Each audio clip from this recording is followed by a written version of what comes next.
Well, I mean, the only answer is Metallica. I mean, let's be real here. But Metallica, I don't know.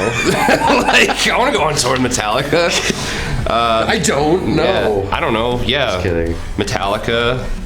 Please take us on tour, Metallica. Take us on tour, Metallica. Mastodon, Opeth, Gojira, Meshuggah, Devin Townsend, Metallica, Slipknot. You know, standard sick stuff. I don't know. Are there any dead bands that we would want to go on tour with?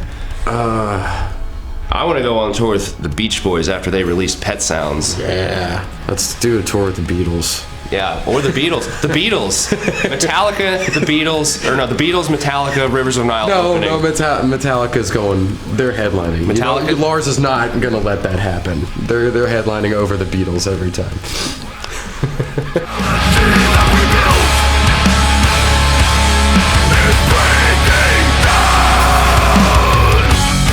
Just take a real deep look at my life, man. I guess that's the way that I can laugh at myself about it. But it's just like a lot of times, like forcing myself to put a pen on a piece of paper is a very painful experience for me. It forces me to take a look at parts of myself that I don't do every day, and so like a lot of pain escapes, a lot of weird flowery phrases that I've had stuck in my head for years that I have no meaning. Like I'm trying to find meaning for them. Like just like "Where Owls Know My Name," for example, was like a phrase I had in my head since before we did our first record, and I never knew what it meant.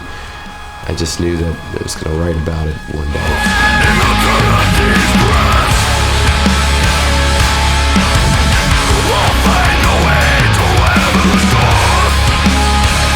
It's actually kind of even more nuanced than that, because certain places in Europe are a lot different than other places in Europe. And I mean, it's the same can be said about the US, but I think across the US, audiences are expecting the same thing. Like they're expecting there to be a mosh pit and, you know, like certain level of rowdiness, and which, I mean, I guess is true over here too, but you get a lot of more quiet audiences, a lot more polite, respectful onlookers in Europe, and people more closely analyzing what you're doing, which is, as a performer, is just kind of scary, but you know, that's the power that an audience holds. You can't really control necessarily what they do or how they react to what you're doing. You just have to do your best, and I think a lot of metal fans in Europe in particular are just very analytical, and they'll tell you when you did bad. Oh yeah, I mean, I would say that the honesty is a big thing over here. Like, I mean, a lot of times in the States, you know, a band will have an show, but you know, people's, yeah, that was amazing, like it's so sick, and like, I mean, we've definitely had people come up to us here and they wind you up like they're gonna like give you like a big like compliment, and they're like, but it didn't sound like the record. and then you know what though, like I appreciate that, because like, I mean, who's gonna get any better at something if everybody's just telling them good job all the time? So I'm into that. And also, audiences over here, I think they come out earlier and stay later.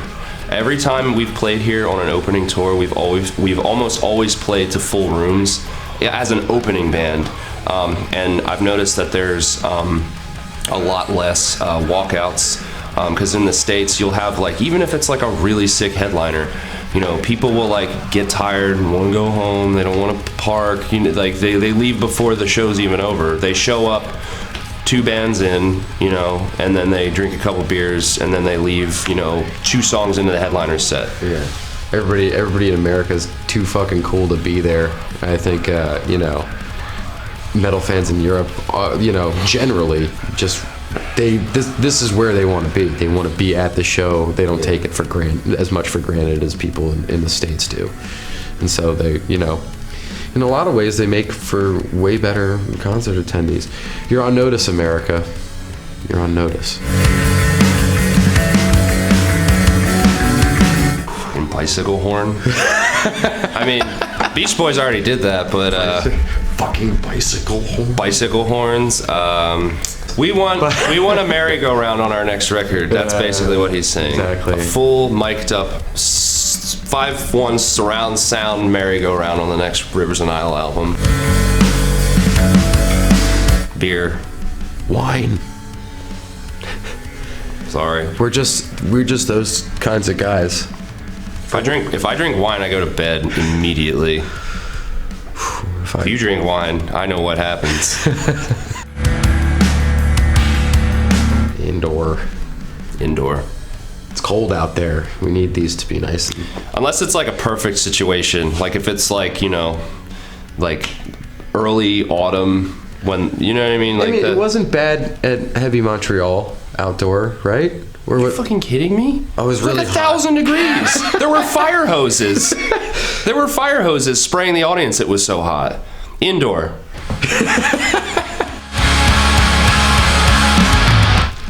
Ouch. Meshuggah. It hurts. That's where it comes from. Do I have to pick That's where between it Mom and started. Dad? Do I have to? Yeah. I forgot to mention From Mars to Sirius too. That's a yeah, but that's a big one for us. I gotta say Meshuggah because they released the Nun EP in like 1995, and it sounded like some shit that's like from 10 years in the future from now.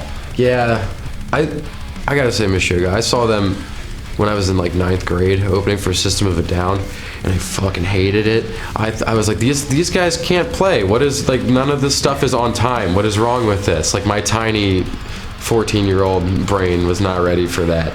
And then years later, I was like, oh, I get it now. They're actually really good. Dude, And then every other band in the world ripped them off ad nauseum. The first time I heard Meshuggah was the song off of Chaosphere called like Concatenation, which is literally just noise. It's just and I'm like, up until that point, the heaviest thing I had listened to was Children of Bodom, and then I listened to Chaosphere era Meshuggah and put it away for 3 years because I didn't understand it yet. You know, I introduced you to more like heavy death metal. Yeah. When we met.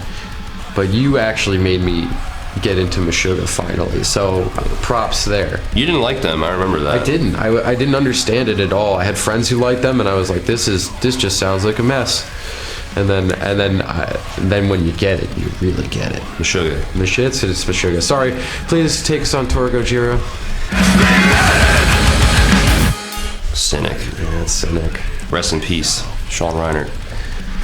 Yeah. Crazy.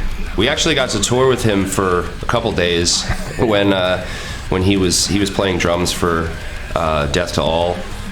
We did tour with Death to All, which did they come over to Europe? I don't know. Yeah. So we did that with Obituary, and Sean Reiner was playing drums for the first like week maybe. So that was crazy. But yeah, I never got a clear answer as to why he left and then Hoagland took over, but ankle. He had you had an ankle issue? Okay, yeah, all right.